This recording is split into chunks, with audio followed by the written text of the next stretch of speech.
Hi, folks. You're listening to the Paranormal Peepshow with myself, Andy Chaplin, and Neil Geddes Ward. Neil, how are you doing? I'm okay. I'm actually now in the throes of springtime. Well, the mists of spring, I think, are in the air. Got through the doldrums of the winter, and I think the mists of spring are starting to wake up, and hopeful signs of spring are coming forward. What about you? Well, as you can see, I'm in my special crystal shop that I've set Mm. up behind me with all my bizarre lamps and crystals and God knows what else to put me on another kind of vibration of higher consciousness, I think. Is it working? No, Nah. not I think really. you need to. Don't you have to charge all these crystals or something? I In think the I have to moonlight. kind of flush out and realign my chakras or something. Yeah, yeah. I actually slept with once a quartz crystal under my pillow once, What was the many, many name? years ago. Yeah. She was hard as quartz crystal. It actually gave me a headache, Did which it? is interesting. Yeah, I mean, it wasn't the pillow being uncomfortable. It literally was something coming out of this crystal that gave me a headache the next That's day. interesting. So was it a clear quartz crystal? It was just a pinky crystal. It didn't seem to be clear, sort of milky, murky crystal Okay, so color. if it's a pinky one, that would be a rose quartz Rose quartz, crystal. yeah. I actually heard that rose quartz is supposed to be kind of like to protect you health wise, kind of like and kind of increase kind of spiritual protection. I could be wrong with that, but also there's a I think they call it a white quartz or a clear quartz, which is supposed to heighten psychic awareness. Now, I actually had one of these that I was using as kind of like a pendulum for dowsing because I first got into the psychic thing by using a dowsing pendulum with playing cards. So I'd have like five playing cards, like four of them be red and one of them would be like an ace of spades or something. I'd shuffle them up until I lose track completely, and then kind of use this pendulum to kind of find the right one. Interestingly, it had quite a high hit rate. I was getting it right, or the crystal was getting it right quite a lot, which is really interesting. So I thought, what would happen if I took this crystal and put it under my pillow for nighttime? Would it increase my psychic awareness? What actually ended up happening is I started getting spirit coming into my dreams, but Ooh. not in a particularly good way. It was a bit kind of, it was psychic, but it felt like they were invading, and there was some kind of not quite nice energies with that. So I thought, maybe not do that anymore. So stopped doing. Interesting. Mm, Interesting. Yeah, because you're meant to cleanse all these crystals in moonlight and stuff in salt water or something like that. I mean, I'm not a yeah, crystal yeah. expert, but these are the Mm, things I hear.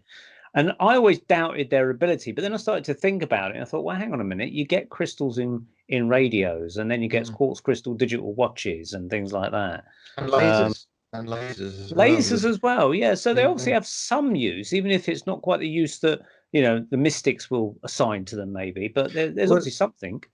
Well, yeah, I mean, even if you take the scientific kind of view, why do they use crystals for radios? It's to do with like wavelength and frequency. Well, what do psychics talk about? Yeah, Vibrations, absolutely. wavelengths. It's Yeah.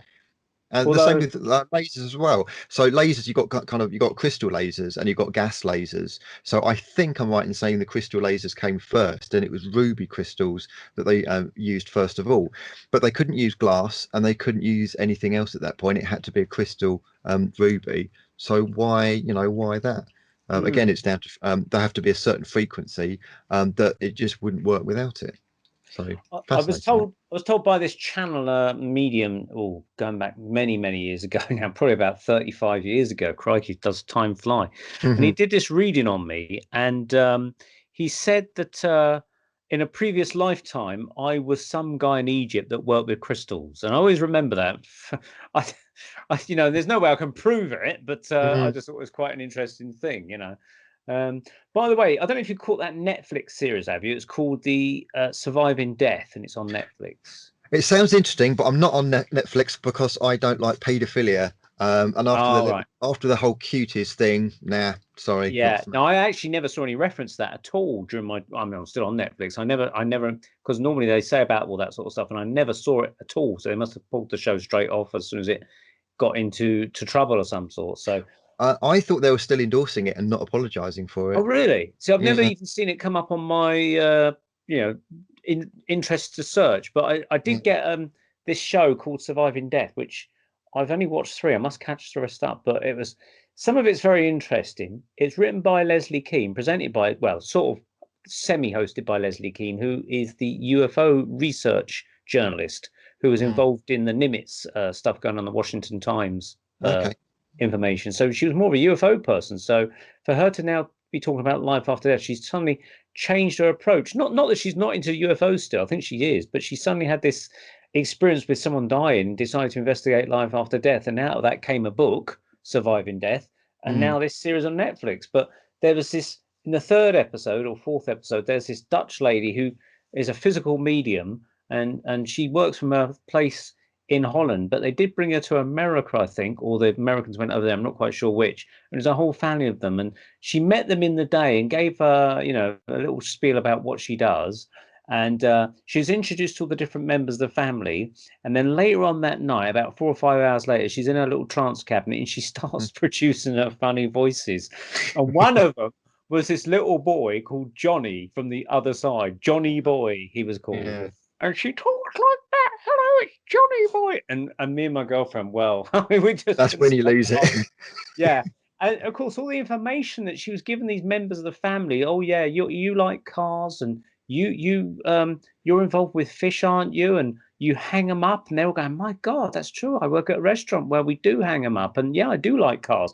And of course, they all realised later on that that was all information that was on his Facebook. And so during the Yeah. introduction meeting where she's introduced them, she got all their names and then Yeah. managed to then fish around on the internet for maybe 2 hours or Yeah. something, and mentally remembered all this information to give out. It was all very vague stuff that could be found. Have you? There's two things I want to say. First of all, on the UFO thing, Neil, have you heard about apparently the CIA have something like 180 days to release everything that they've got on UFOs? Have you heard about that? Is this something to do with one of the last Trump things that I was? think it could be. Yeah, Yeah, yeah, I heard that. That's interesting. but basically they've got to release everything. So, um, Wow. but what I'm expecting, I'll tell you what I'm expecting. I expect they'll release loads and loads of documents with massive black lines through everything. Yeah, So yeah. you just get like a PDF of like 125,000 different pages, With black just for one category, and it'll just be black lines with maybe kind of like you can read the in it. The other thing I was going to say, have you heard of I think it was a term in the Second World War, a blue dye, I think that is what they call it, a blue dye No. thing. So if they've got like a spy that they think is a double agent is giving away information that they don't want given away, but they need to find out who it is, they will give different information to different people, and some of it will be true, some of it will be Right. false. And the person that kind of like gives the false information, that it's almost like a dye, which is why they call it blue dye, as in kind of like ink dye. You find out who the person is, who's the leak, the mole, through the information that they've given. And then you can track them back that way. So apparently they did this in kind of like not exactly a ghost show, but a mediumistic show, probably a few years ago now. And it's interesting you're talking about like this false medium kind of like looking up things on Facebook. What they did in this TV show, I think it was on Channel 4, might have been ITV. They got these, I think it was about 5 mediums. They brought them into a factory and they made up this story about it being a chocolate factory. You can see where this is going, right? So they had this kind of like, they alluded to Willy Wonka and the Charlie and the Chocolate Factory, but didn't quite go that far. But they had kind of paintings of kind of like the owner of the chocolate factory, and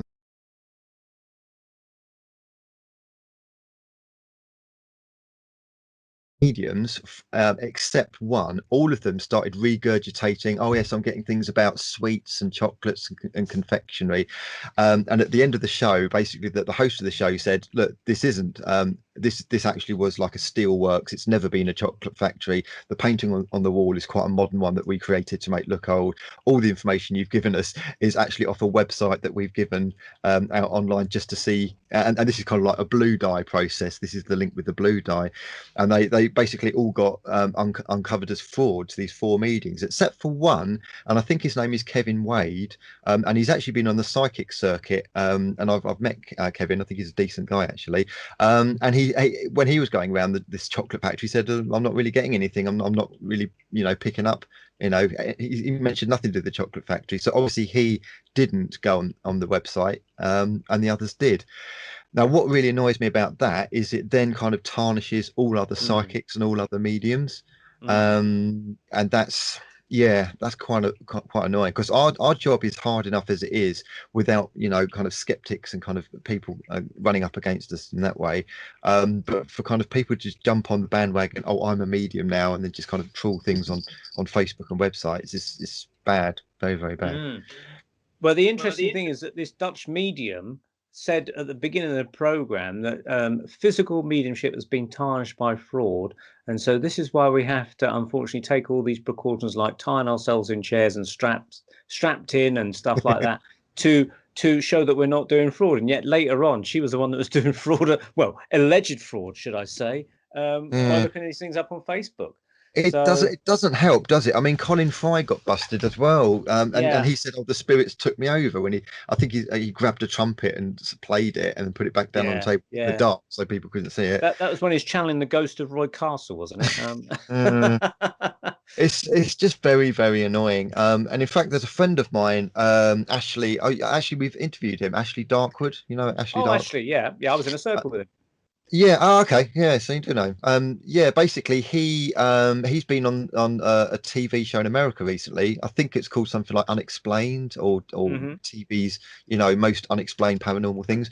And he's actually talking about fraudulent mediums and fraudulent mediumship.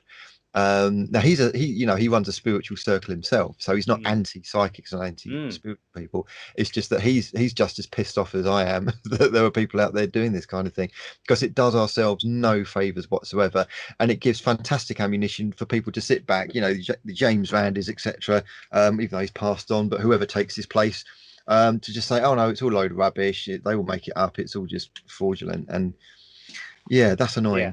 It's very annoying. Getting back to the UFO thing briefly, then we'll get to our guest. Also, they've been the FBI or the CIA have been told to release all those files of UFOs. Well, didn't they change the name of UFOs to unidentified aerial phenomena? That's interesting. No. So in other words, they'll say, well, of course you can have all the files on UFOs, and they haven't got them, or not many of them, because they've all relabeled the file name. So they kind of. Yeah, it's wranglings and legalese and kind of it's court stuff, isn't it? How lawyers twist words. Yeah. It's relabel it and hide it, kind of thing. Exactly. Anyway, as I mentioned, we do have a guest, so I think it's about time we brought them on to discuss everything not UFOs and everything not fake psychics, I hope. So we do have our guest, which is Mark Anthony Wyatt, who heralds from Cornwall. Are you there, Mark? Hi, Neil. Oh, we do. Here he is. How are you? Voice, but we don't have video. We have video. We have video as well for those that are watching on YouTube. How are you, Mark? I'm fine, thank you, Neil. And you? Yep, we're very well, thank you. Very well. And you, Andrew? Yep, pretty good. I was just listening to your conversation. I could quite happily just sit here and listen to you, actually. So if you hear sort of like sniffing and snoring, that's just me sitting here getting comfortable. But our viewers were quite bored of listening just to me and Neil constantly. No, actually, I learned quite a lot, actually, and I've got one tiny thing to add, which is the death that Leslie Keane was so affected by was Bud Hopkins. She did mention that in the program. Yeah, they had a few clips of that. She was with him when he died. Yes, and she said it was like a life-changing moment for her because he just dropped dead while she was with him. Bud Hopkins was he did regression hypnosis or something on UFO experiences or something like that, abduction people. Yeah. And didn't he get? Oh no, obviously it wasn't him. I'm trying to think. Who was the one that was hit by a car? That was another guy that did John Mack. Kind of thing. John Mack, I think. Yeah, right. Yeah. He was the one that flew to South Africa and interviewed all the kids that saw a landed craft in South Africa, I believe, witnessed by all these school kids. If it's the one I'm thinking of, John Mack, and he was hit by a car in London, which, a bit strange, isn't it? There is a guy, actually, who's just, I sort of vaguely know of him. I don't know if you've heard of him, Preston Dennett. The name rings a bell. Yeah, he's done a lot of work on sightings to massive amounts of children at schools. He's just brought out a book on that. So he might be somebody for the future that you might want to have a chat to. You. Yeah, I know there was a big sighting in Australia back in the 60s, I think it was. And even now they're all grown up, they still maintain that what they saw was what they saw, Yeah. It's interesting. All these people that try and say no, you didn't see it, but they weren't there. You know, these people were that's there. right. And they know what they saw. You know. Exactly. So now, Mark, we won't be talking about UFOs. Well, we obviously have been talking about UFOs, but your main interest. We can do. I mean, my books cover lots of UFO We'll talk about experiences UFOs if you want. Yeah. Well, whatever you cover, we'll talk about then. So you're the author of a few books. So what's the books you've authored? I began about 5 years ago. Well, I did a lot of before I got writing about the paranormal. I was writing sort of dark comedy sort of stuff and nostalgic sort of stuff from my youth, and then around about 2015, I thought I'd jot down all of my paranormal experiences just for my own benefit and perhaps for my kids, for one day when I'm gone. And it was just like an exercise really in sort of almost like coming out almost, like, yeah, this actually happened and I'm not ashamed of it. Just deal with it, and also to sort of put it behind me once I've got it all written down.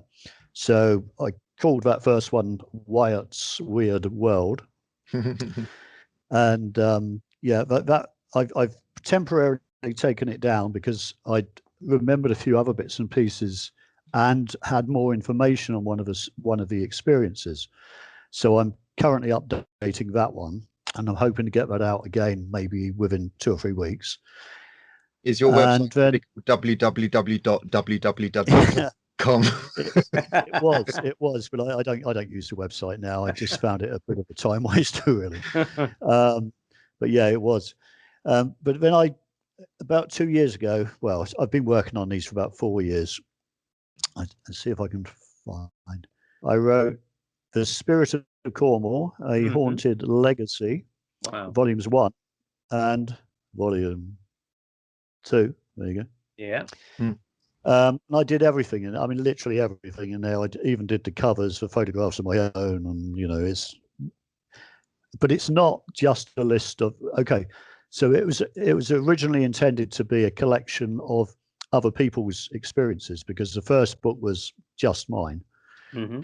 So these 2 books are just other people's experiences, or they were meant to be. Although there's 2 or 3 experiences in there which were mine, which were sort of added at a later date. Basically, I was told, you really need to put these stories in there. We can perhaps get to that later.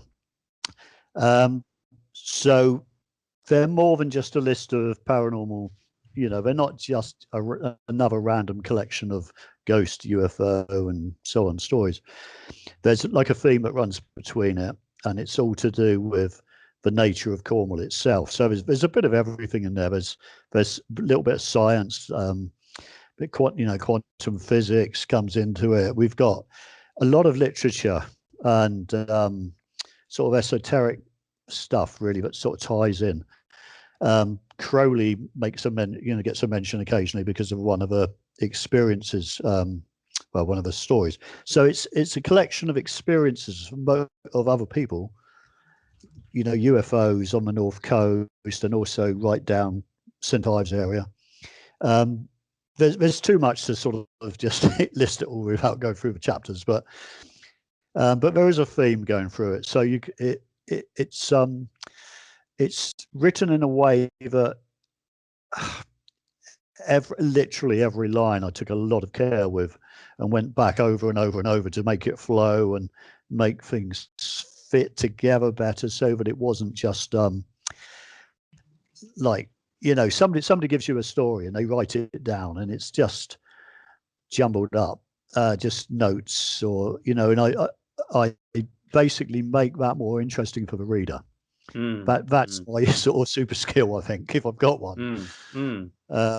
So yeah, I mean, would you like me to talk about any of the before we talk about some of the ghostly tales in there, how did you become interested in all this? Because I know that you're a musician way back, going into folk music and stuff. Amateur musician. So was it the folk tales of Cornwall that started to stir your interest and it went more into the ghostly thing? Well, indirectly, I suppose that was part of it. I when I was very, very young, I was literally, well, between 0 and 18 months. We can't get an exact date on that.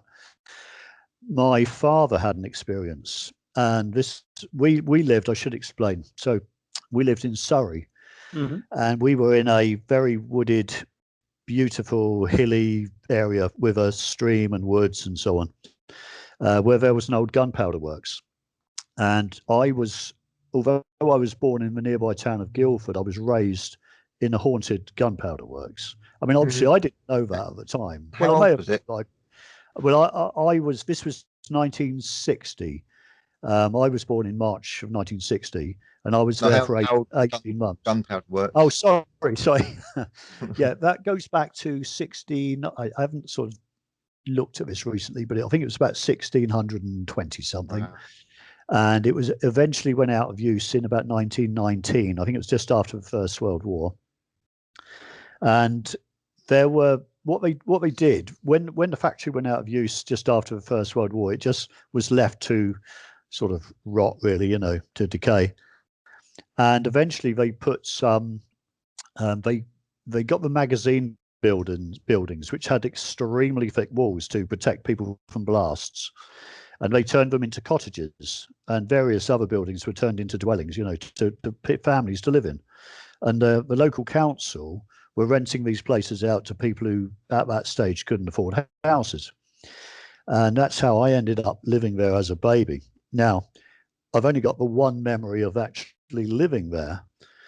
But my father was at the time, he was a steam engine fireman on the Southern Railway.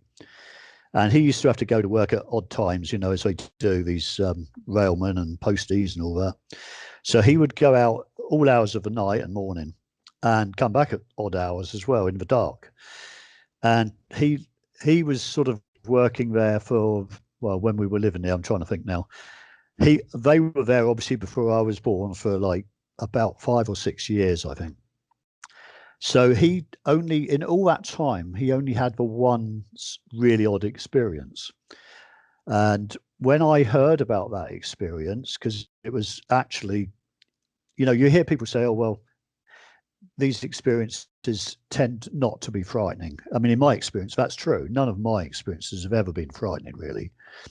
But in my father's experience, his was pretty scary. And I eventually heard about that when I was probably about 8 or 9. It was just in the family. It would occasionally get mentioned. And my dad hardly ever mentioned it, probably 2 or 3 times at most. But my mum would mention it occasionally, and he would just leave the room or just hush, But that story just got to me, and I thought, wow, this is fascinating stuff, So I started. I was an avid reader. I was always reading, mostly about Cornwall and spooky stuff. That's how I originally started when I was reading. So I started collecting all this, the Cornish folk tales and so on. So that's where it comes into what you said. It is sort of accurate. The stories about Lyonesse, or Lioness, however you want to say it, the city of lions, which was under the sea at the end of Land's End in Cornwall. Mm-hmm. And that was one of the stories that just really pulled me in, because the fishermen, and I actually do mention that in this book, the fishermen on certain clear days could see down through the water, and they claimed they could see church towers. Mm. Now, they would also, when the nets were out, they would bring in old pieces of buildings, like just stones off of buildings and stuff, and various bits of iron and what have you, So in my book, in this, I think it's the second one, this one, I sort of go into a bit more detail on that, and I tried to track down when that, because the land, I'm going off on a tangent here, but the land of Lyonesse was drowned by probably a tsunami, and I haven't looked at this recently, but there was about 3 different candidates for which one it could be. People talk about the flood, the biblical flood. Then you had one shortly after the Norman invasion. There was another one.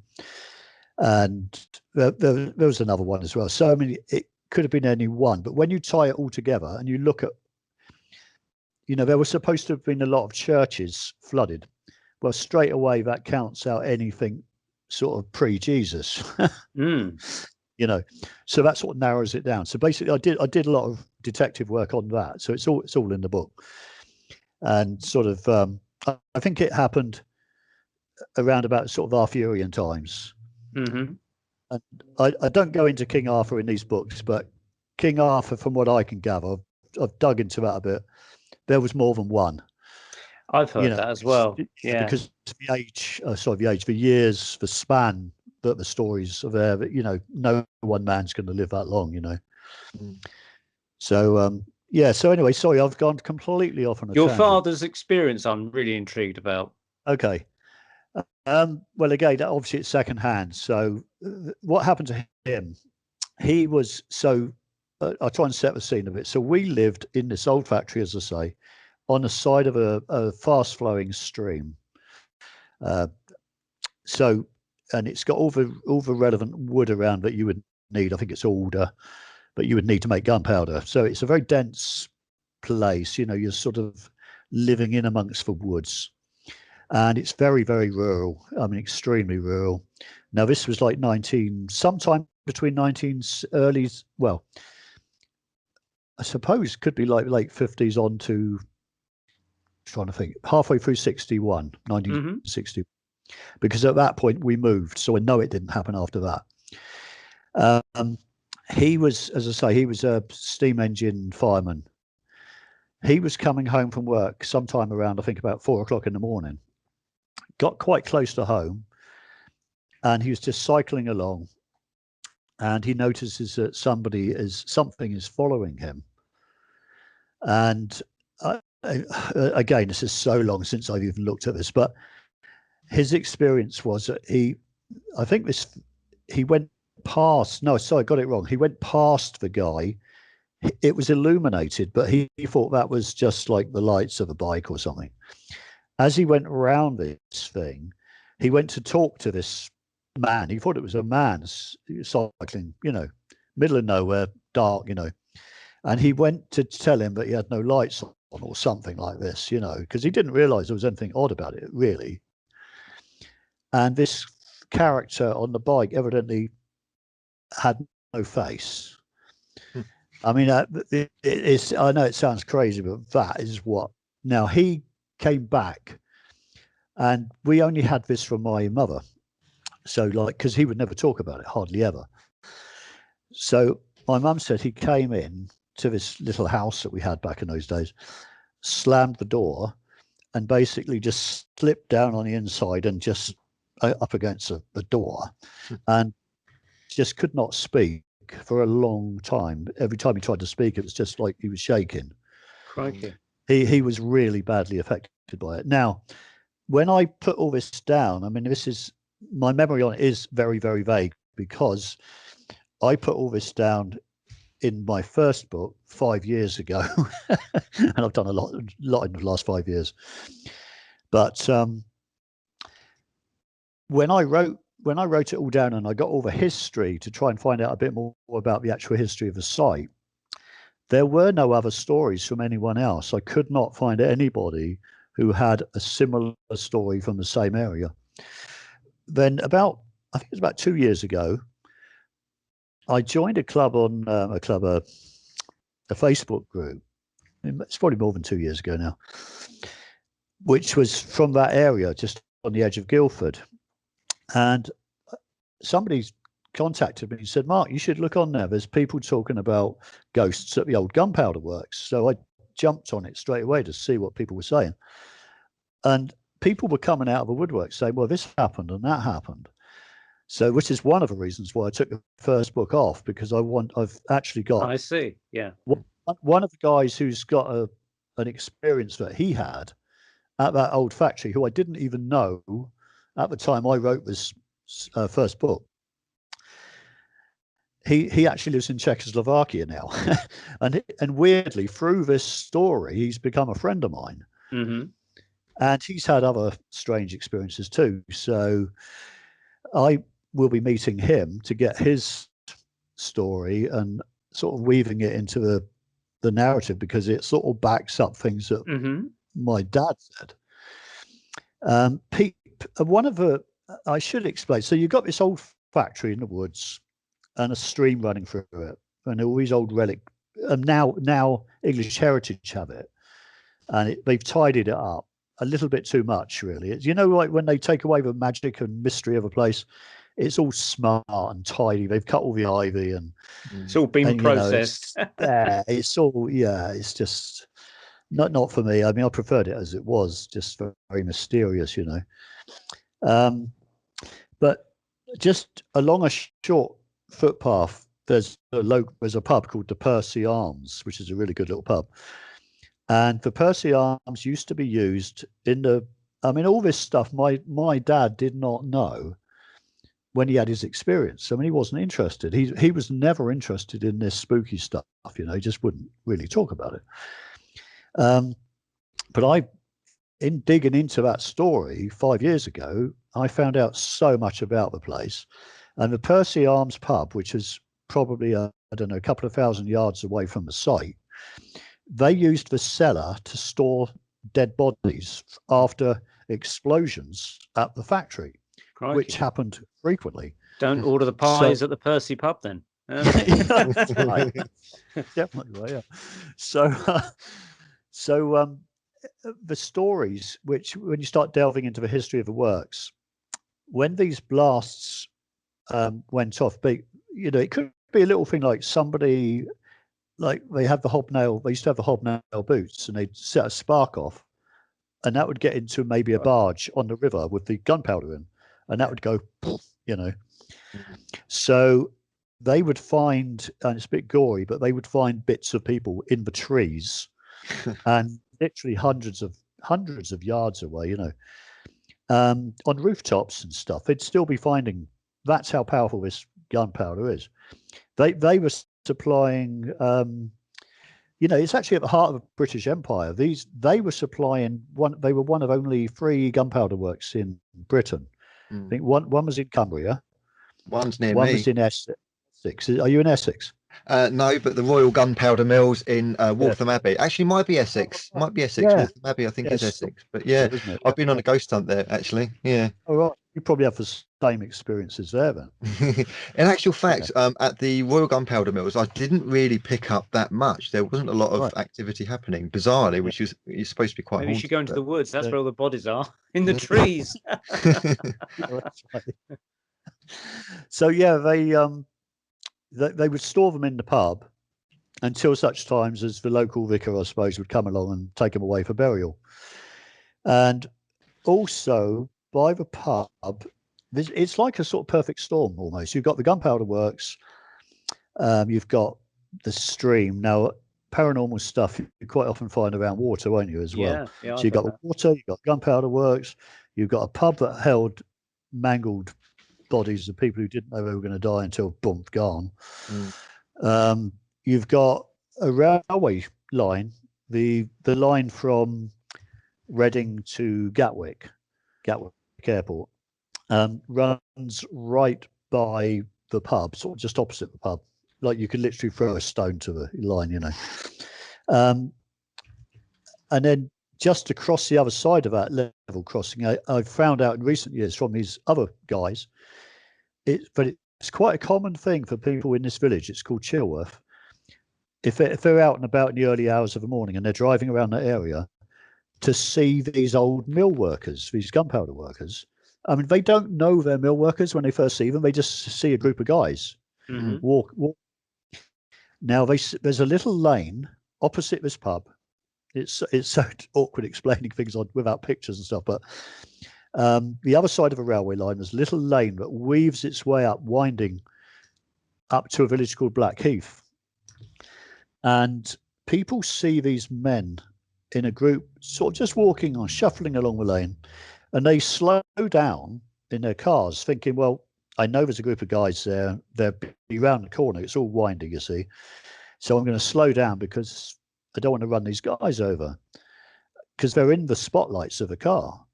But when they get round the corner, there's nobody there. and there's nowhere they could go, you know. So this happens quite frequently. There's also talk of weird funnels of like steam or smoke coming from the ground.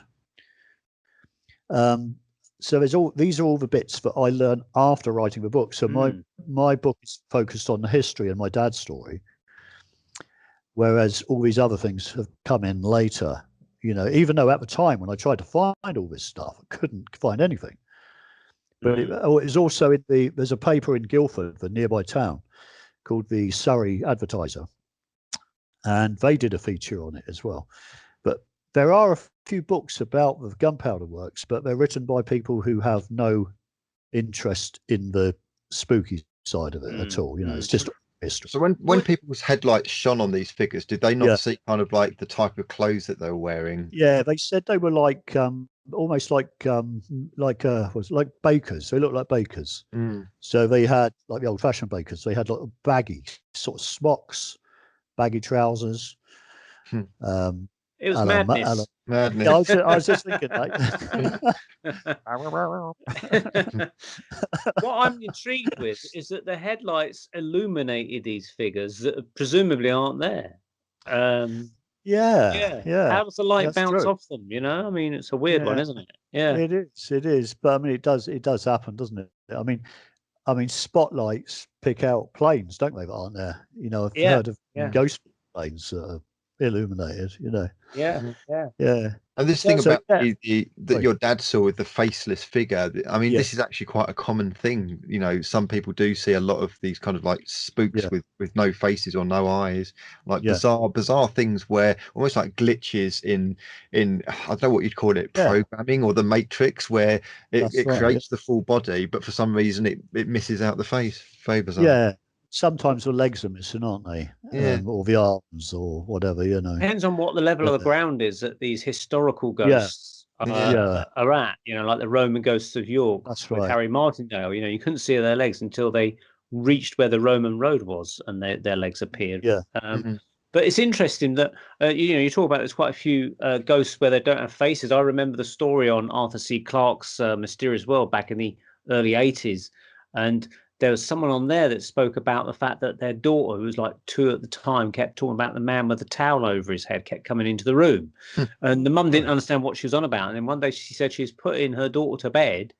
And then the daughter said, "Look, mum, there's the man with the towel over his head." And at the end of the bed was this ghostly monk figure, but he didn't have a face, she said. The mother said, didn't have a face. And she was absolutely terrified. She just ran out of the room. She left her poor kid there.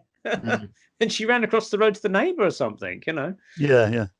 Crikey. I had you just reminded me of something that happened not to me, but to my brother when I was I don't know how old I was, probably about 14, and he was 7, and we slept on these bunk beds in this tiny bedroom. And he told me one morning, I mean, he's probably forgotten this now, but he told me one morning that this elderly lady walked into the room one night in the early hours. And she looked up at him. He was clearly awake, and she smiled at him. Then she looked down at the bottom bunk, and I was sleeping blissfully through all this. She smiled at me, and she looked back at him, and then she just walked out. And I said to him, I said, "Well, who was it?" He said, "I've got no idea. It's just an elderly lady." But we didn't have anyone staying with us. And I did wonder if that was one of my aunties.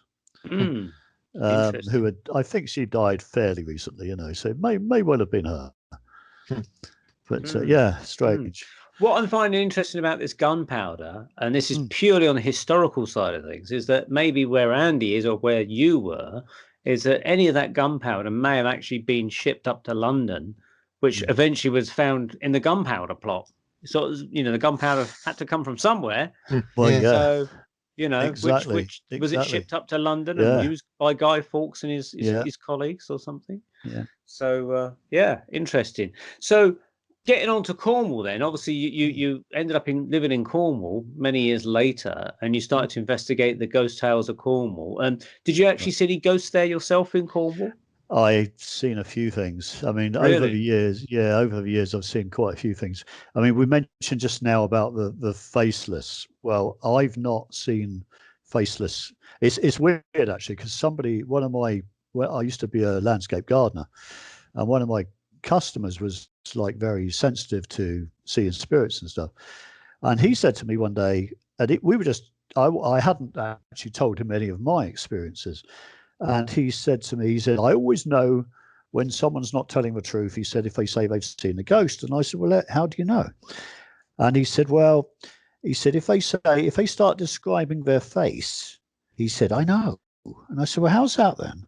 And he said, well, he said, they've never got faces. Now, that to me is not true at all, because I think there's everything. There's anything you can think of is out there. Now, I've seen full-bodied apparitions. I've had figures walk towards me who I just assumed were flesh and blood. You know, there is no fear. Usually I'll pick up on something like something weird about them. There's something, but only in retrospect. At the time, it's just, I'm just curious. But when they go past you, I always, if I'm sort of curious about it, I look around for whatever reason, and they're not there. And there's nowhere they could possibly go. But they were full-bodied. And they had faces. You know, they definitely had faces. So I don't buy into that. But maybe for him, that was his experience. Yeah. So, I'd rather see a ghost with a face. But I've also seen like what I called in I think it was in my first book, I called it the sketchy man, because it was like an artist's drawing. Yeah. Where you could almost see the arms and legs. It was running.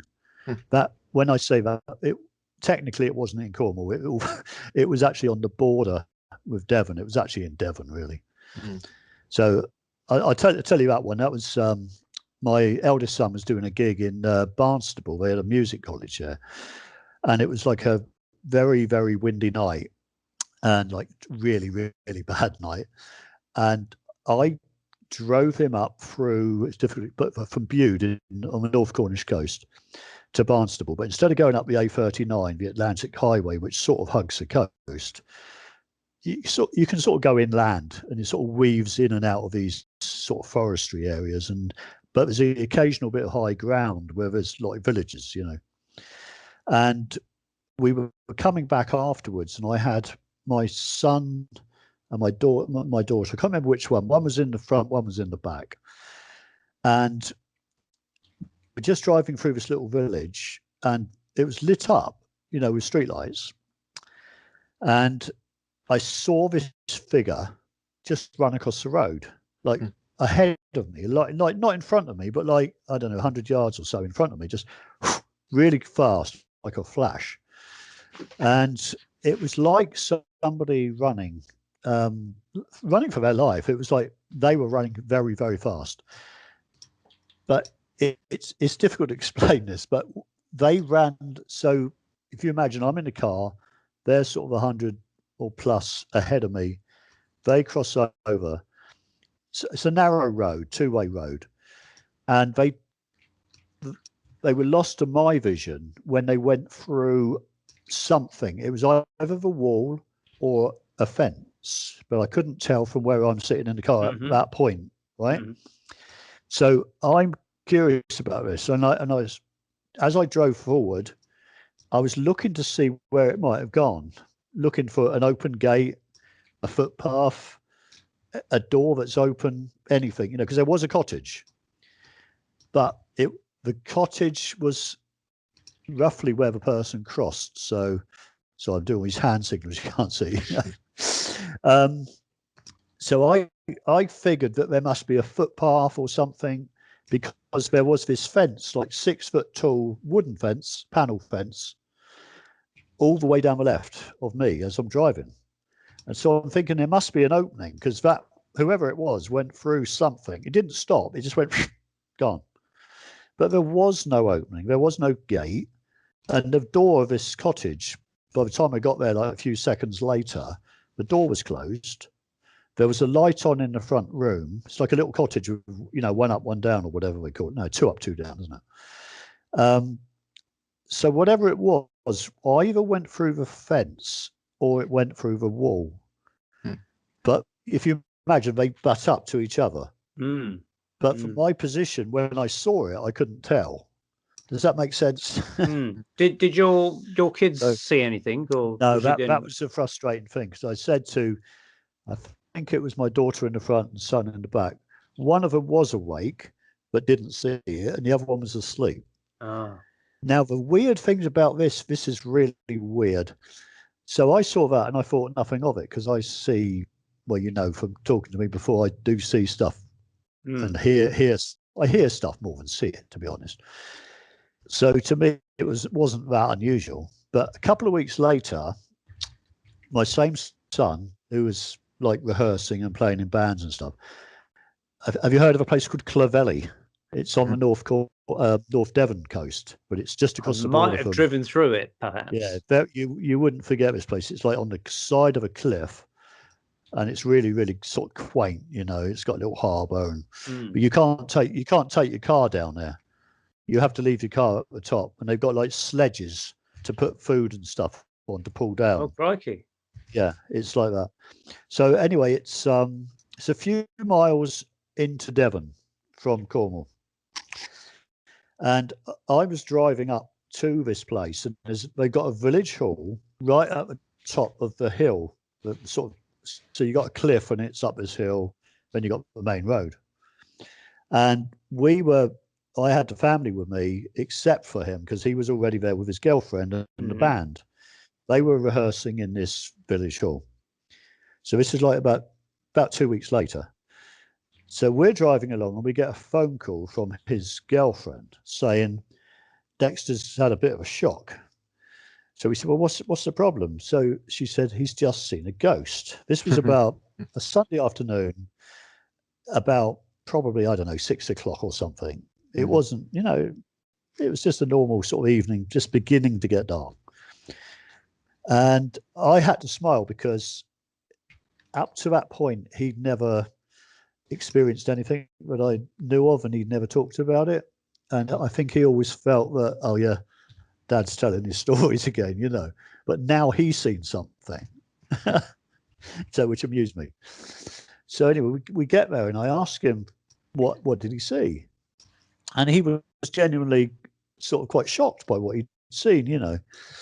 And he said that this figure ran across the road, same as I'd seen, but in a different location. It was probably 10, well, maybe 5 or 6 miles away. You know, it wasn't on the same road, but it was fairly near. And this figure just ran across the road and disappeared into the embankment, the other side. And he said it was clearly like a young man, just and then gone. So it's just the weirdness of it. Did it have a sketchy look to it, like the one you saw, where you couldn't I think his was more of a filled sort of shape. You know, it was more real. Solid. It was like a real man. Yeah.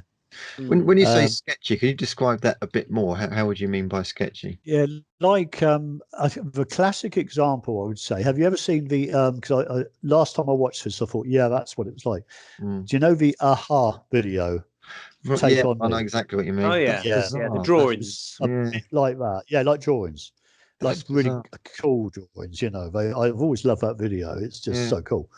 It was similar to that. It was like you could see muscle groups. Well, as I say, it's very, very quick. What I saw was very quick, but it was like when you watch people making cartoons, you know, like Walt Disney, and you see behind the scenes, and they're drawing like a rabbit or something, and then they're drawing it with a slight movement, and then another movement, and so on. They flick it together, and it's moving. It was like one of those drawings, so you could see like the muscle, I think on the leg and the arm, you could see it moving.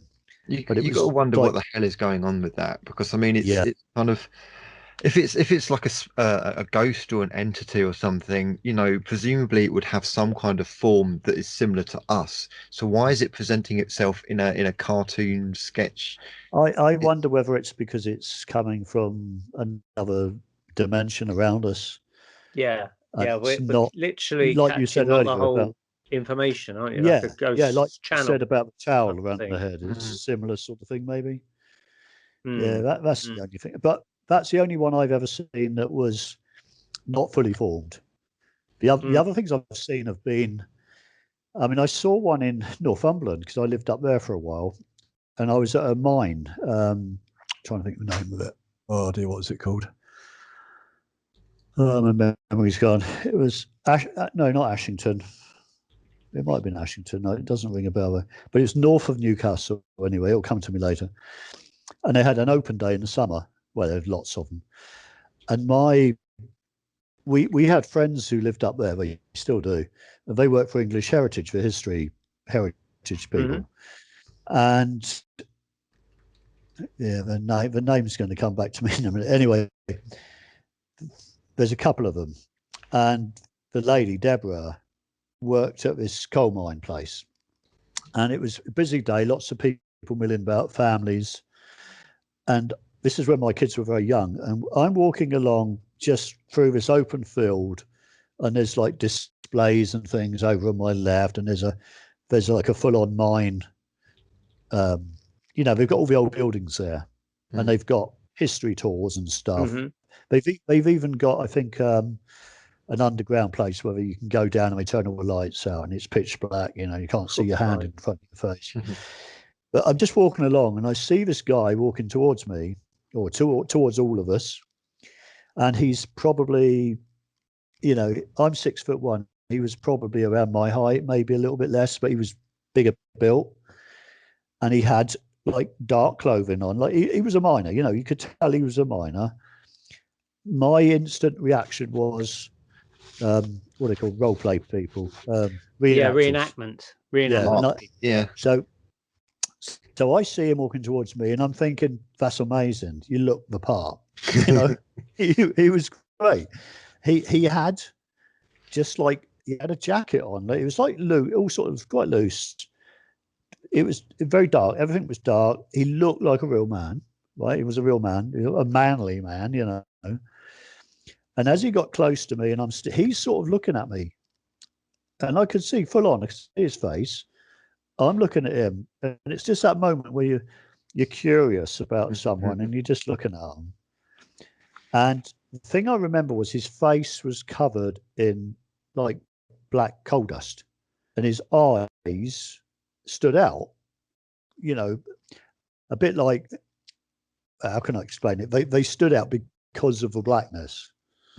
So it was very sort of like the whites of his eyes, if you like. And I was so curious about this that I wanted to have another look. So as he went by, I turned around to have a look. No man. And there's nowhere he could have gone. And I wrote about this in my first book, because this has happened to me. I'm trying to think, it's happened at least twice. I think more than twice, actually.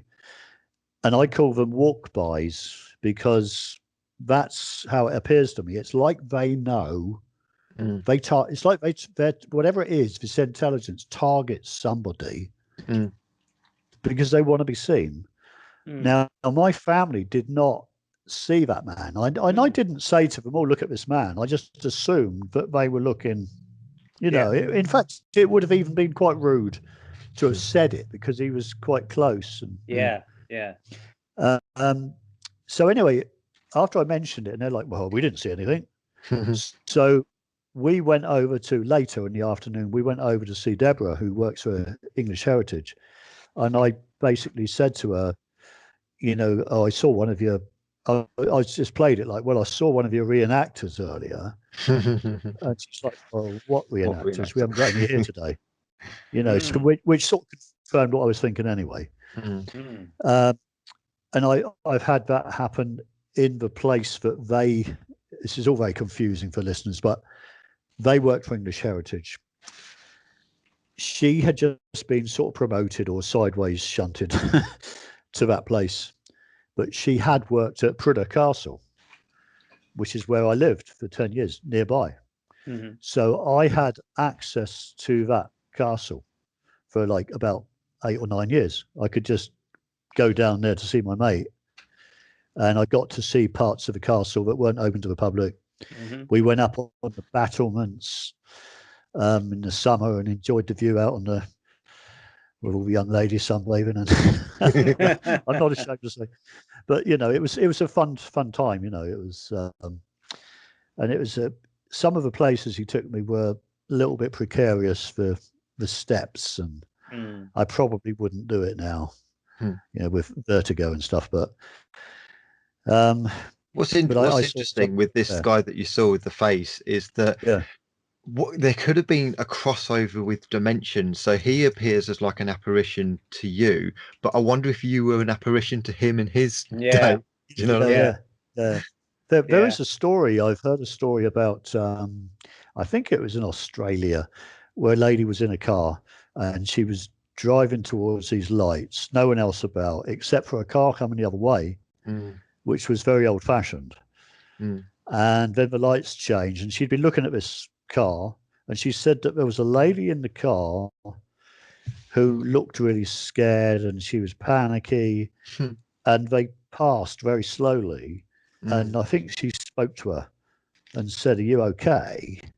And there was a conversation between them, and she'd said, "Yeah, I'm really confused. Where are we? Where are we?" And then she watched this car as it drove off, and gone.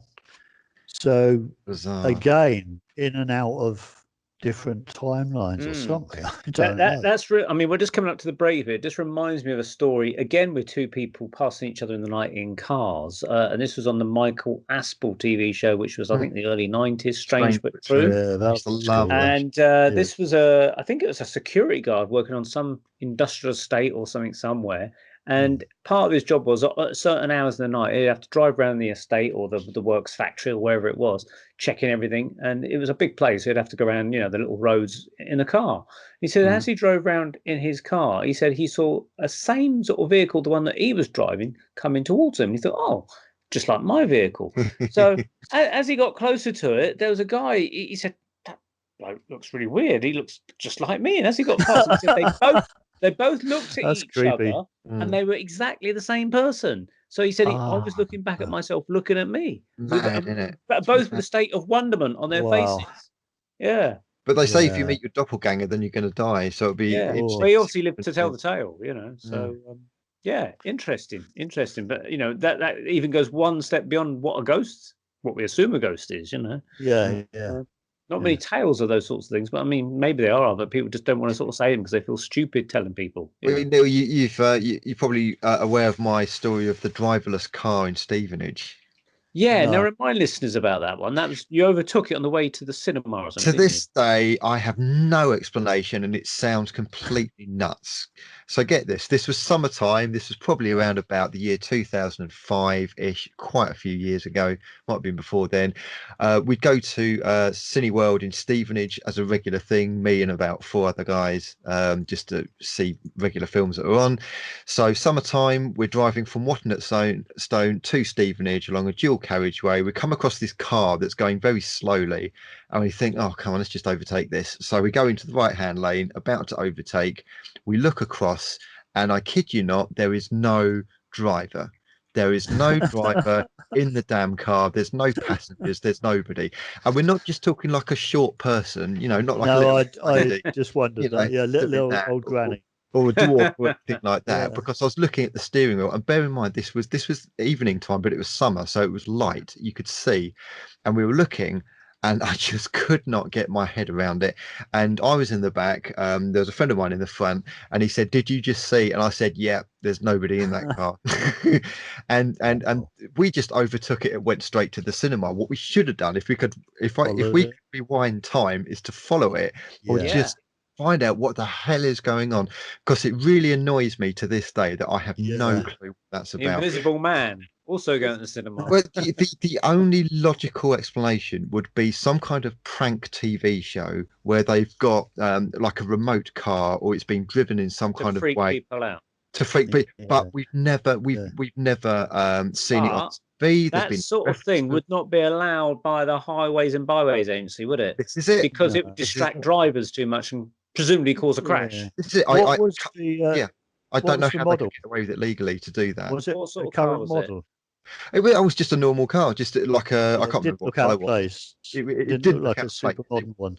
It wasn't vintage. It wasn't out of place. It was completely modern. It just looked like a normal car. It was daylight. We could see what was going on. There was nobody in that bloody car, and I can't get my head around. We have mentioned this one. I'll say this one for the break. It's just for Mark's benefit, but other listeners may be familiar with this story. But it's one I heard on LBC radio going back about 30 plus years ago. I used to listen to LBC late at night. And they used to have Dan Damon. I don't know if he's still kicking about, but he used to do this thing, Dan Damon's Nightline, and phone-ins with your scary stories. And one guy rang in and he said that he was driving along a lonely stretch of road one night, no one around, apart from a car behind him, maybe 100 yards behind him, and maybe a car 50 meters in front of him. And they're all going down this long, lonely road, fields on either side. And they've been following this car for maybe half an hour. And after a while, this car just trundles off the road and ends up in the field. And he thinks, shit, so he pulls over thinking the guy's had a heart attack. The car that's behind this guy pulls up as well. They both run into the field. He said it was a moonlit night and it was where the field had been cut, cropped. There was, the grass was so low, it had just been cut, cropped. They both ran over to the car to see if the guy was okay, opened the door, and there was no one in there. And the other driver that was behind the guy was so freaked out, he just ran off and jumped in his car and drove off somewhere. And he said there was nowhere that this guy could have gone anywhere, and yet the engine was still running as well, Wow. It's just insane. It's just. Have you seen the footage of the American state trooper who's following this car? It's at night time, and this car is joyriding, obviously, and the car appears to pull left and go through a chain link fence. I think I did see that. But the cop gets out and he tries to push this fence. There's no way through this chain link fence, and the car just disappears. And there's not even a car. You can't even see the tail lights or the car speeding off. It just disappears. It's gone. I wonder if they're this is a bit out there, but maybe their alien intelligence is masquerading as vehicles. As vehicles, yeah. Maybe. I mean, it's interesting you say that, because could it be some kind of entities having a laugh? Imagine you're a very powerful entity that can kind of create holograms and create illusions and things like that. Wouldn't you come to a stupid species like humans and just have a bit of fun just to see what would happen? I probably would. You could actually think it could be the military testing out, holographic technology, and so. They say, well, let's just try it on the general public. They're supposed to be ahead of us by like 40 years or something, aren't they? Yeah. So I've got a little story for you on that.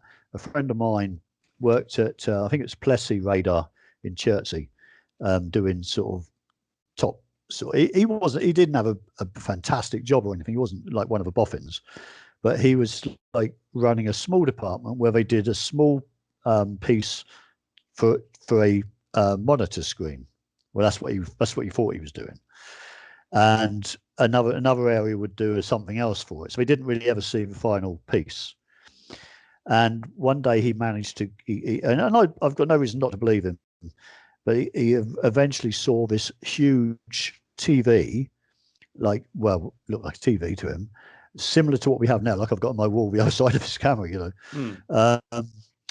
and he said that they were packing them up and sending them off to various sort of military establishments, like top secret sort of places. But now those TVs have only just come out in the last, 2 years or so. These big flat screen, I don't know, what is it, 2 or 3 years now, maybe. Because we had these big fat ones, didn't we, for years? Yeah, big Cathay Road. Yeah, Cathay Road, this was the 80s. And he always said, he actually died a few years ago, but he said that in the 80s he was working on these TV sets. So, wow. So I think when they finished with the technology and they no longer have any purpose for it, they seed it out. It's put out into the mainstream. Yeah, I think so. Right. On that note, ladies and gents, we'll take a break here on the Paranormal Peep Show. We're talking to Mark Anthony Wyatt, talking about ghosts of Cornwall and other spectral things. And maybe in part 2, we'll be talking about his UFO experiences as well. So join me, Andy and Mark in a minute.